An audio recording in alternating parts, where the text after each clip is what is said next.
So you discuss different kinds of strategies in your thesis, which are spaced practice, interleaving, retrieval practice, elaboration, dual coding. How crucial are these in the pedagogical process? Can you define each one and give a practical example of each? Yes, those are excellent strategies based on the science of learning. So if anybody's interested in learning more about how we learn, I highly recommend you search for science of learning, because then you have all of the strategies there. And those strategies, I think there are 6 or 7 strategies that came out in a paper, 2018. So it's a recent paper by Jana Weinstein, I think, and Sumeraki and the whole team. And they analyzed those ones that you just mentioned, because it contains the 4 difficulties. We call them desirable difficulties from the work of Robert Bjork, which are spacing, retrieving, testing, and interleaving, and the other ones that have to do with helping the brain encode, let's say, information in such a way that it will become more memorable. It will sort of, let's say, facilitate consolidation. And even though, again, whenever we talk about the science of learning, we normally focus a lot on memorizing things. So all of the things you mentioned, they have to do with memory. So they have to do with basically handling the overload that we go through, right? So for example, spacing means that your brain needs time to consolidate. We cannot consolidate, we cannot internalize everything we're exposed to simply, a few hours after or a few days after. We need time. So whenever you learn a concept or you learn something that is a little bit more complex, you need to revisit that with a certain time, because that's how you strengthen the neural networks where this is going to be stored in your brain, basically, right? This is called long-term potentiation.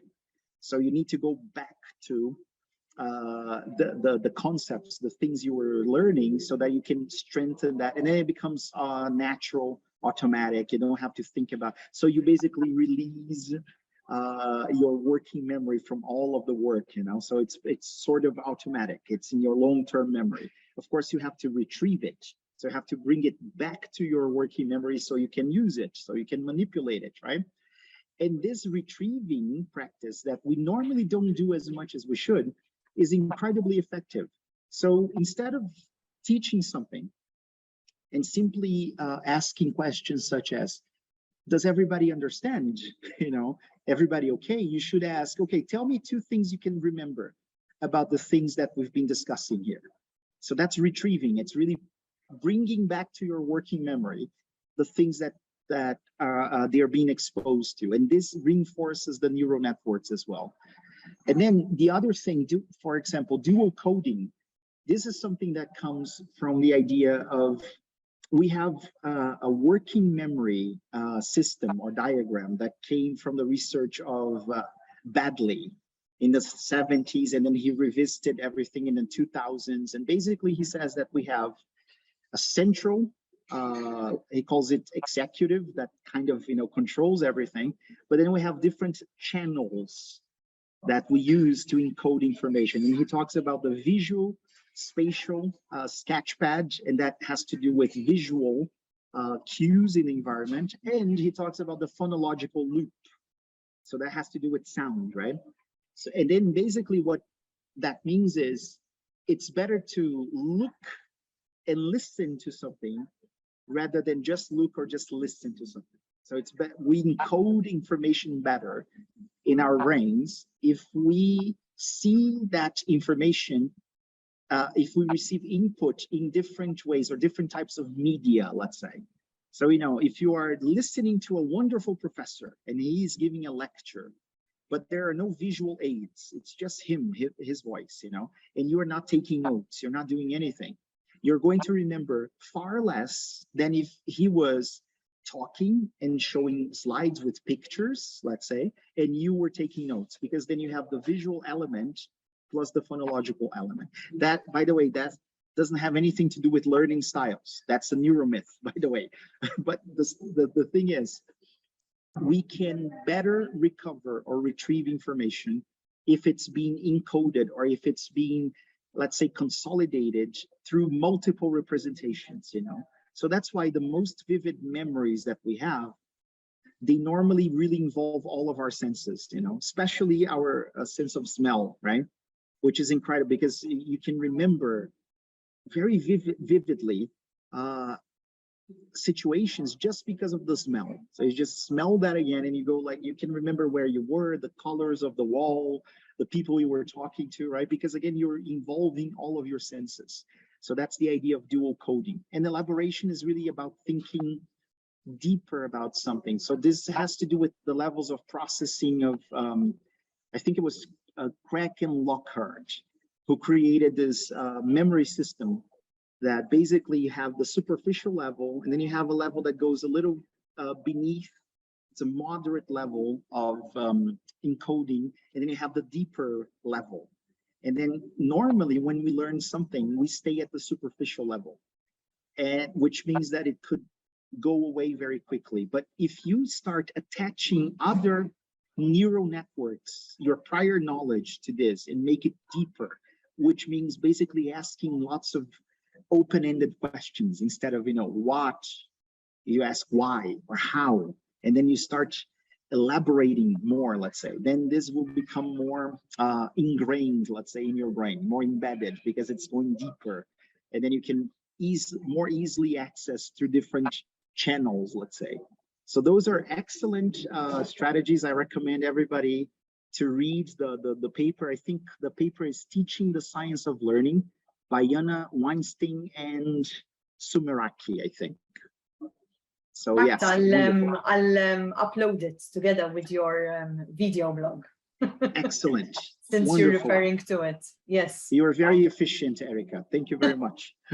Yes, and all these result in deep learning then. All these strategies implemented in the classroom will result in deep learning.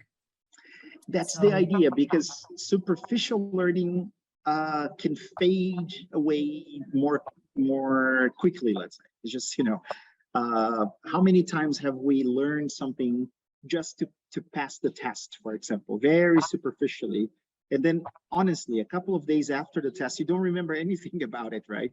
But then when you start connecting this with your knowledge of the world, your prior knowledge, Piaget was right about that when he said we have a schema, we have a mental concepts or prior knowledge. So when you build knowledge, new knowledge on top of prior knowledge, and you connect those things by asking questions, deeper and deeper, that means that you're going to be able to retrieve that better later on.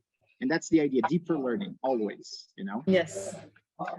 In order to empower our children in the learning process and to make them aware that they may achieve their goals with consistency and perseverance, I firmly believe that we should teach them about neuroplasticity. And you've mentioned this before, earlier in our conversation. Do you agree with me on this? And could you elaborate on why this is so important? Yes. So this is something that goes back actually 100 years or more.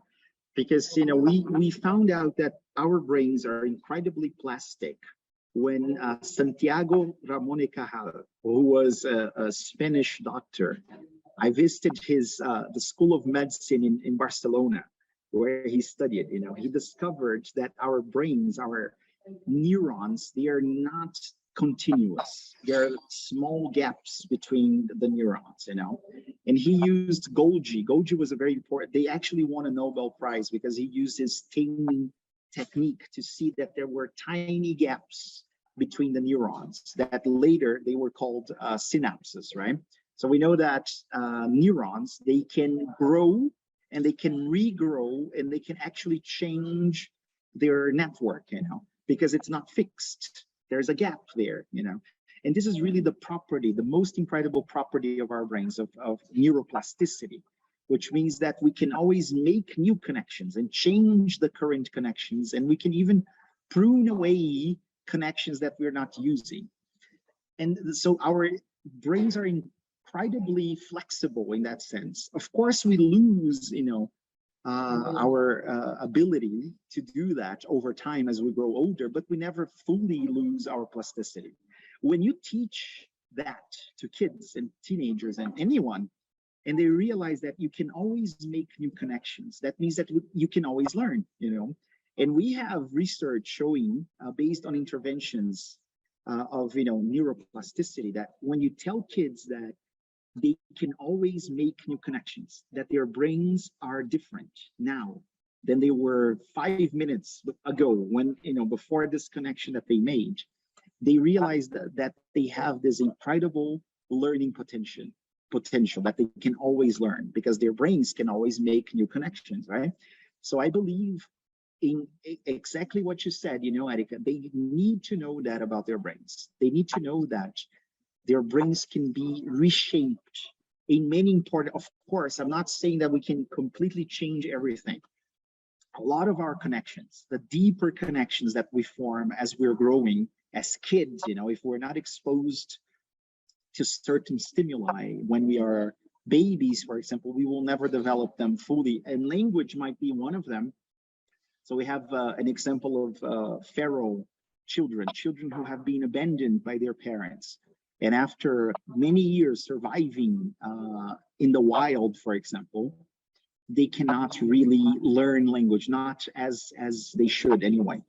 So we have evidence that certain things, certain functions in the brain will sort of not fully develop, or the regions in the brain will allocate, let's say, other functions, because there's what we call a critical period, like vision, for example. If for some reason you cannot open your eyes for a period of a couple of months, I would say, as you are a baby, and then there's no visual stimuli from the environment, you're probably going to be blind, because there's a very short period in which you can acquire that function, let's say.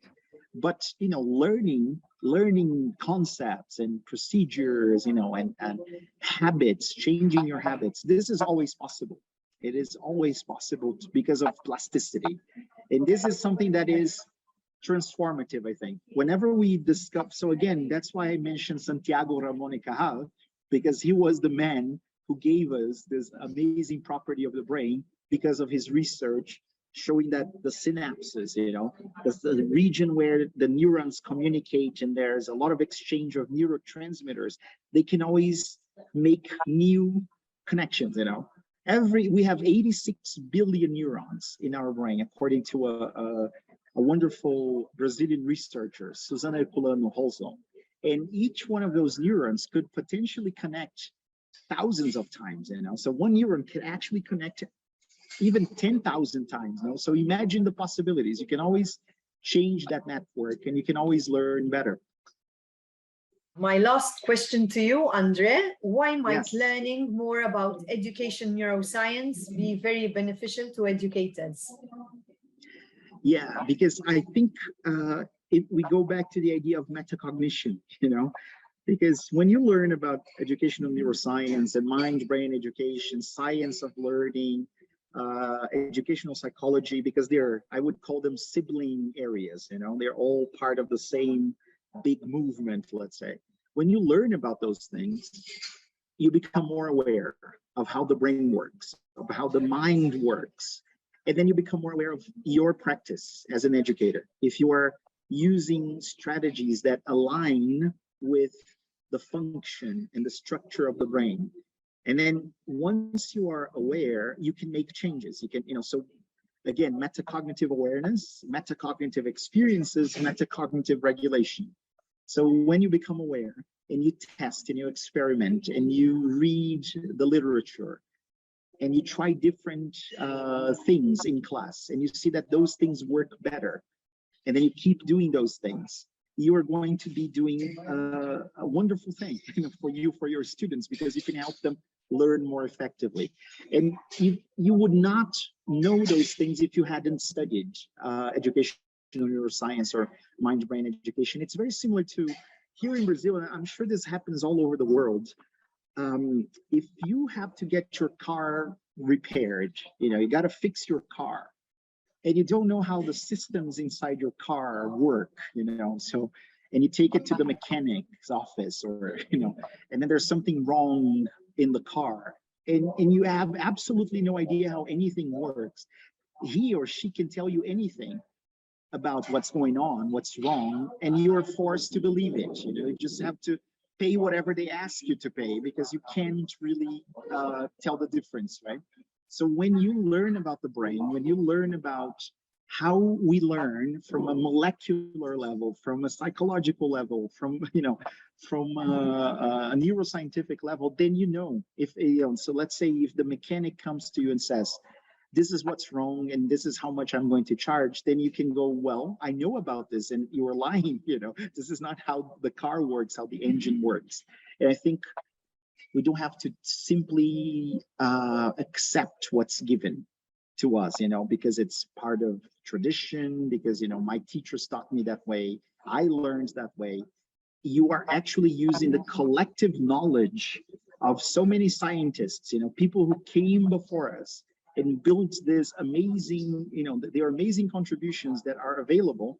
And then you make your practice more bulletproof, let's say, more evidence-based. And then you can most certainly do you're not going to do as much harm, let's say, to your students as you would if you didn't know about those areas, And sometimes this is how neuromyths persist, because Exactly. it comes to us through hearsay. We believe it and we implement, without researching evidence about teaching strategies. Precisely. And so that's why we have, it's okay for you to experiment yourself as a teacher, but we have to be aware of, something. The best tool we still have to understand the world is science, because science is not what I feel like or what Erika feels like. It's what somebody designed and tested and experimented with. And it was peer reviewed by other people who are not interested parties, let's say, people who have something to do. Actually, their interest is to validate that or not. It's something that has been replicated in different contexts, under different situations, conditions. So that's why it's robust. It's not just something I feel like. And then whenever you're doing this kind of action research as a teacher and trying out different things, and you feel that, yes, this is how my students will learn more effectively, just remember, look at the evidence, look at the science, look at what the scientists have to say about that, because we have biases, and we are all to blame. We're just human beings. So sometimes I feel like this, I did that and I felt like it worked really well. But what if that was part of, I don't know, a larger study? And then you compared with other teachers, and then you realize, oh, it doesn't work that well. I just had the feeling that it did. So I think as educators, I would, one of the things I would like to see more is that we are based on the evidence, and that our training, our pre-service, in-service training focused on giving us the tools to be better informed about how the brain works, how the mind works, and how we can teach so that our students can learn more effectively. So I think that's why I think, the Learning Cosmos can help, hopefully, so you know where to go, the concepts, the authors, the references. I think the Owl Factor, the book, can help you reflect and change a little bit your beliefs about teaching and learning. And then, so hopefully this is my contribution to the world, to really help raise people's awareness that, what, there is evidence out there. There are people working with this. They can help me. And it's based on science. So it should be more reliable than just a feeling that I had or something that somebody told me, right? So thank you, Andre, for being with us here today and for discussing the elements and the practical teaching strategies based on the science of teaching and learning. It was one interesting discussion from which I believe that teachers and parents will benefit. I hope you will be with us in the future, and thank you so much. Yes, my pleasure, Erika. I really hope that this inspires more teachers to learn about the science of learning, the mind-brain education science, and anything related to education or psychological neuroscience, or educational neuroscience or educational psychology, let's say. And then hopefully you will find your answers there.